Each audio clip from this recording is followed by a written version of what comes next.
Can the power of nostalgia and Stefanie Powers sell this old Mercedes, or is this 560 SL just an old man's car? Let's find out. Bit Nerds is your daily YouTube card game show, where we predict the online auction results of the most interesting cars on Bring a Trailer, Cars and Bids, Haggerty Marketplace, and more.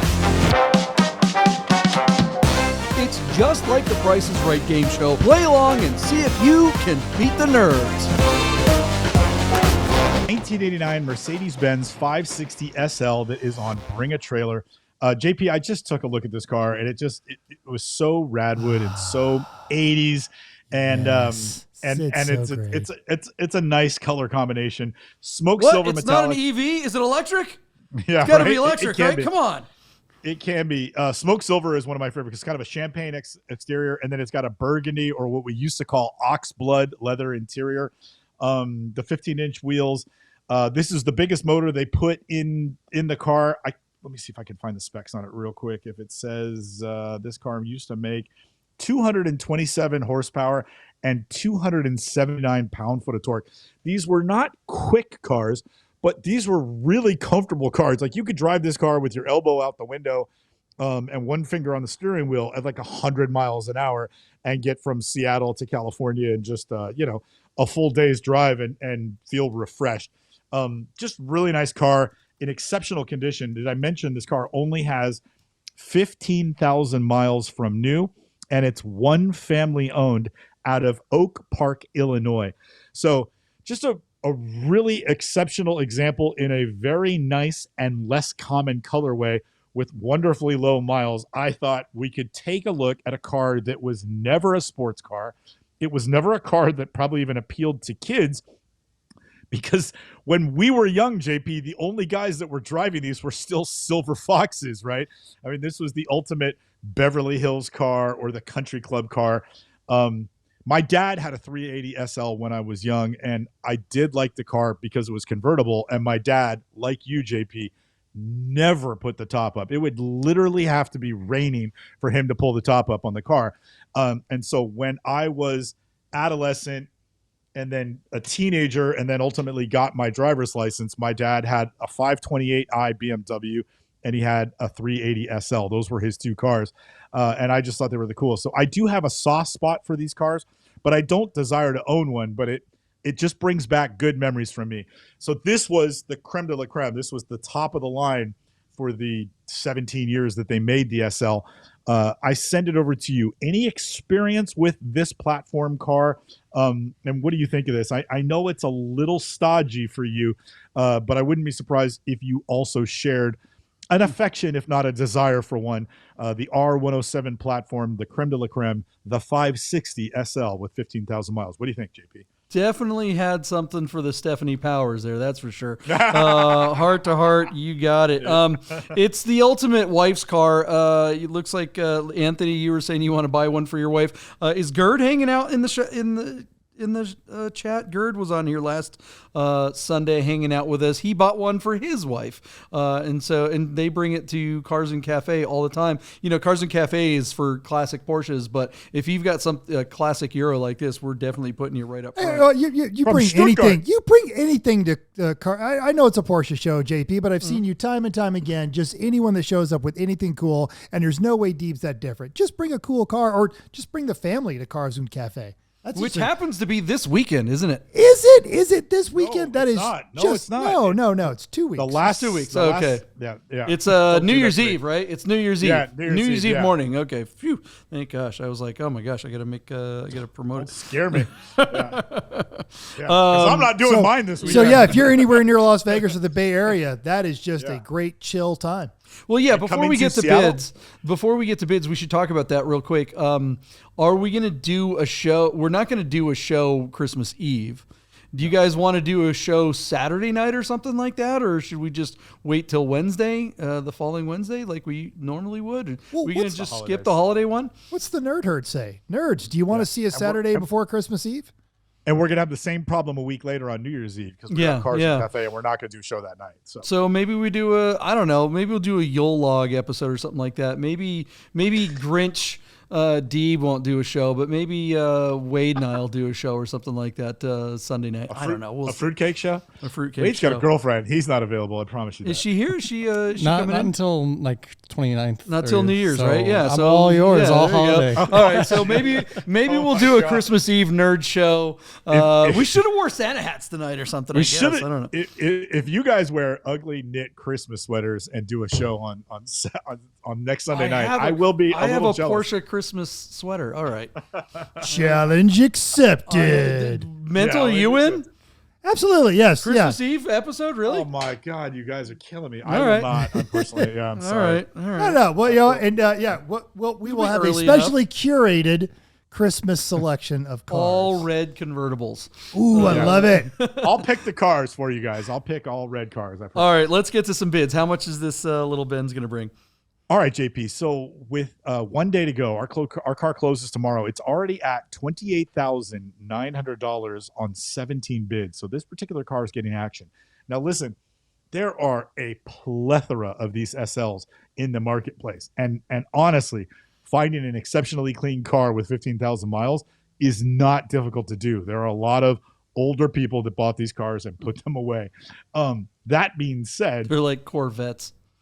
yeah, kind of. Well, but better built. Yeah. But they just don't bring the money. So the value on this car, according to the book, should be in the low $60,000 range. I just don't think that's going to happen. I just think there's too many other cars out there. So I'm going to give you, and I'm being a little bah humbug, I'm going to give you $53,000 and say that it will sell. It is running at no reserve, which I apologize for not mentioning earlier. So it's no reserve, closing tomorrow. I think $53,000 is all the money for this car. There's just too many others out there. The market's saturated with SLs. I mean, it's already at a number that's higher than you ever see them. What was your number? 53 grand. You think it's going to get up to 53? Wow. It's running no reserve and it's really low miles. But yeah, I'm not confident in my bid. No. Yeah, I'm going to go. Well, geez, I can't even believe I'm saying this. No, I'm going 35. There's just 35, 560 is my bid. Wait, let me give it to you one more time, JP. The car is at $28,900. I mean, well, he has left the building. He can't believe how high it's already at. All right. So, Wade, where do you think, man? I don't know. I had a number in mind at first, and then the What nerd was herd. You can change your mind. My initial number was in the 30s, but Okay. I mean, this is a kind of a low mile, really nice car. And the thing you said, Michael Deeb, you were like, "Oh, these don't bring a ton of money." If this car went for $50,000 or $60,000, I feel like that's a ton of money for this car. It is, yeah. But I would think More money than one has sold for since the 80s. Yeah, that's the thing. Like, a one owner getting out of this car for 55 or 60 grand, I'd be doing backflips. I mean, that's crazy. With that being said, I mean, we've seen crazy numbers already, but I don't know if this is the car that gets crazy numbers. 90,000 failed to sell. Yeah, right. No, this is. I'm gonna say trend. I'm gonna say $47,000, and if it sells for that, they. I mean, it will, but they should be happy with that. I mean, come on. Yeah. What do you think, Mental? I'm with all, these things are actually all over the place. And what hurts them is that they were so popular and they were so well built. There's just a bunch of them around.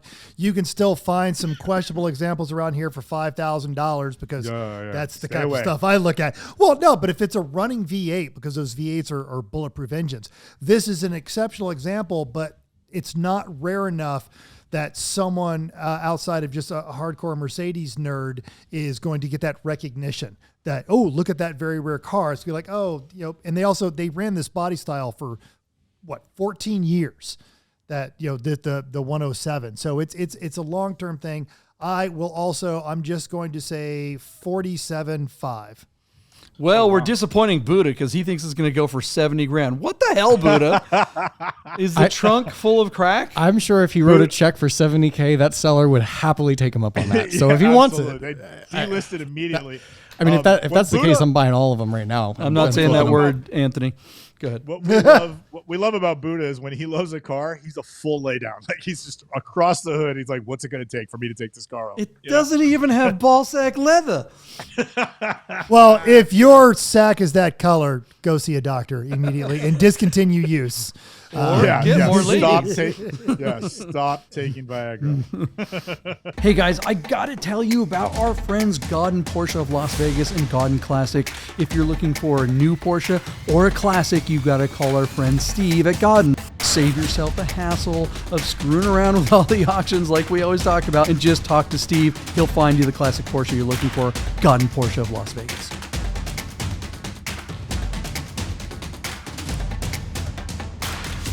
Hey guys, you're probably looking at your watch and wondering if Bid Nerds will ever end. So you better talk to our friends at Our Smiths to make sure your Rolex, Tag Heuer, AP, or any fine timepiece is in tip-top shape. Our Smiths, fine Swiss repair.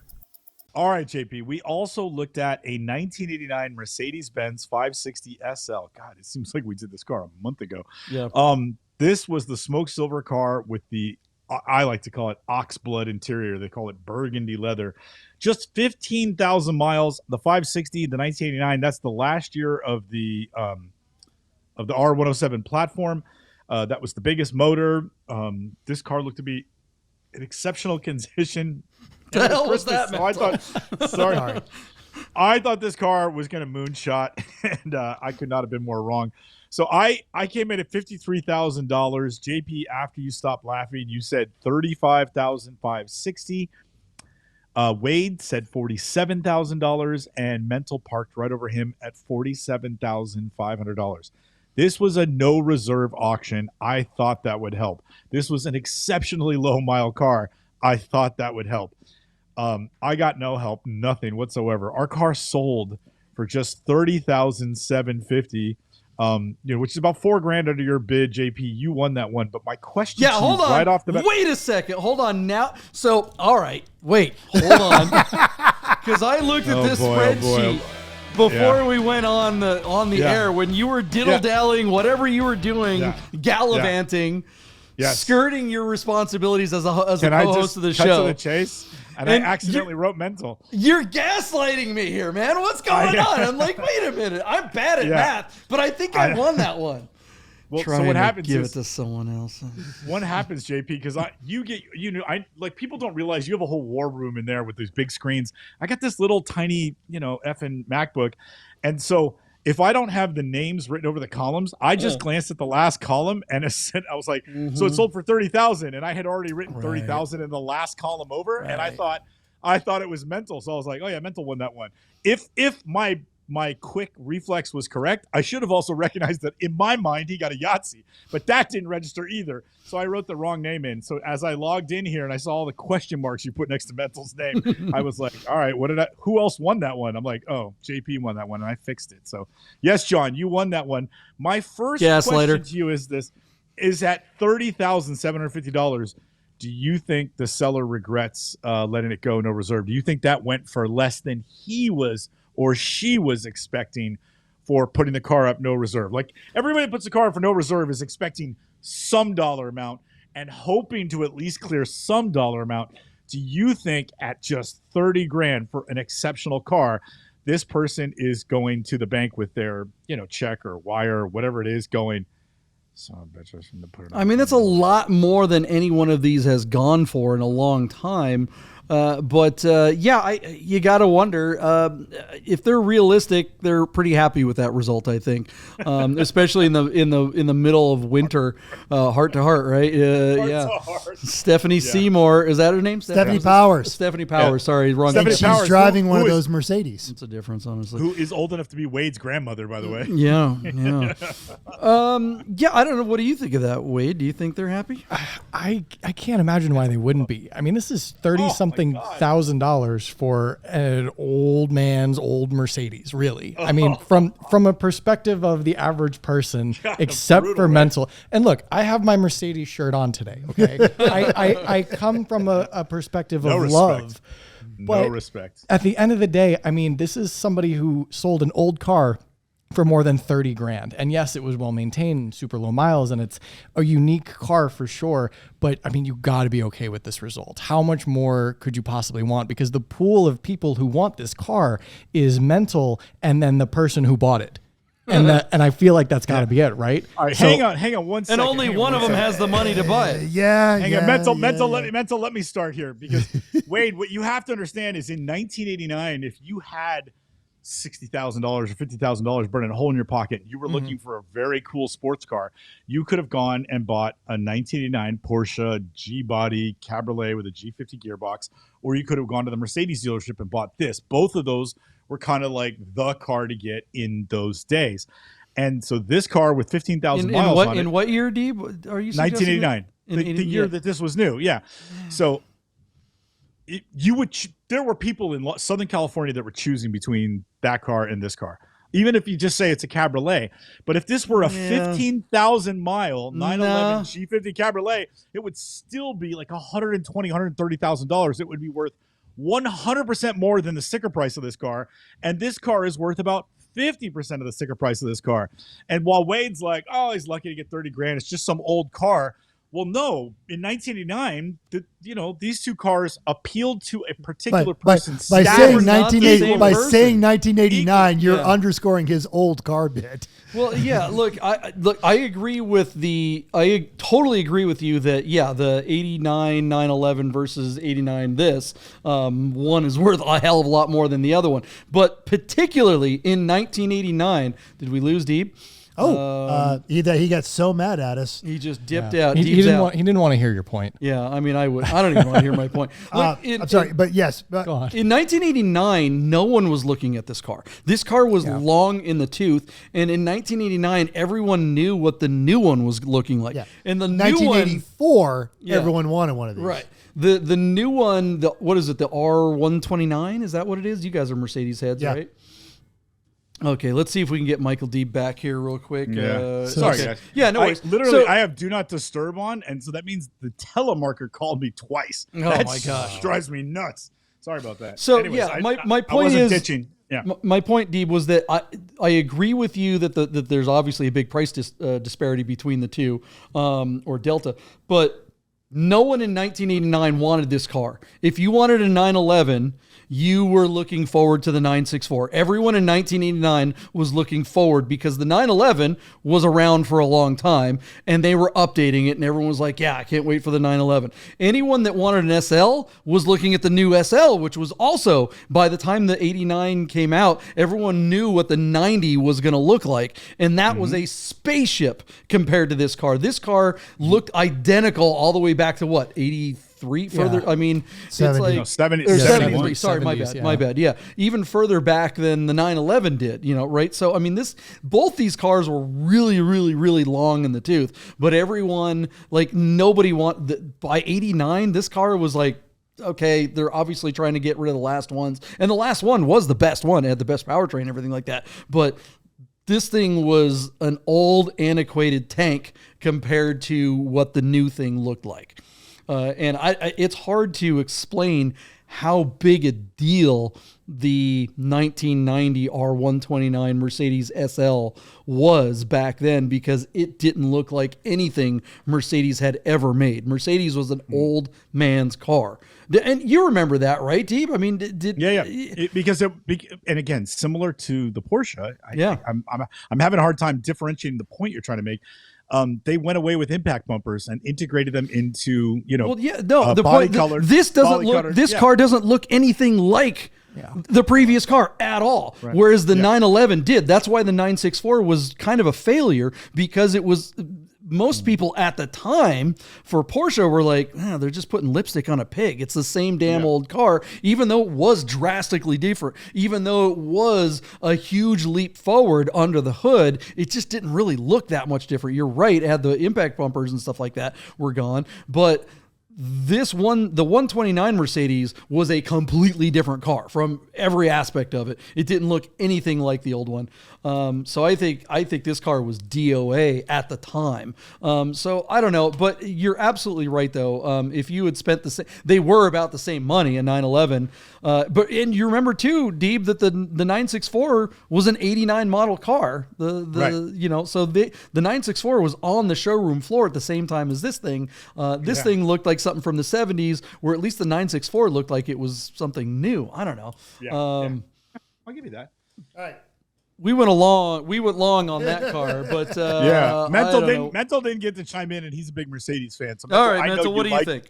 Mental, I know you appreciate this car. What's your take on the result? I love this car. I'm with Wade. Take the money and run. As much as I love Mercedes, and as much as this particular model was right up there with the 300s on how it was over-engineered and it's a tank, there are 6 of them right now saved on my Facebook Marketplace, local here to Las Vegas. Now, they are not as nice. They are not as low mile. Doesn't matter.